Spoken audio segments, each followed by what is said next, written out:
ఈ ఉషా కిరణాలు తిమిర సంహరణాలు. ఈరోజు ముఖ్యాంశాలు.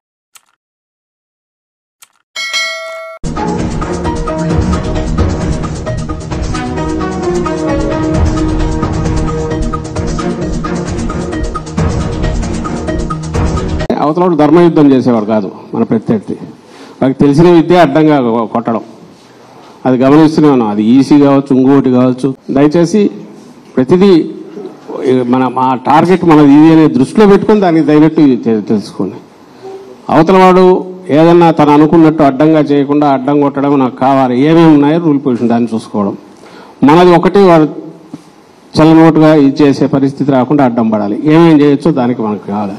సో కన్వీనియంట్ మనకు అనుకూలంగా అవతలవాడు ఆటలు సాకుండా చేసేట్టు ఆ రూల్ని ఎట్లా ఇది చేసుకోవాలి, అవసరమైతే దాని వరకు ఎంతవరకు ఫైట్ చేయాలి అనేది మనం కంఫర్టబుల్గా బ్రహ్మాండంగా వస్తున్న దాంట్లో డౌట్ లేదు. అయితే వాళ్ళ ఆటలు సాగనివ్వకుండా ఎట్లా చేయాలనేది మనం చేసేది మన టార్గెట్. అది మళ్ళీ అధికారంలోకి వస్తున్నాం, బ్రహ్మాండంగా వస్తున్నాం.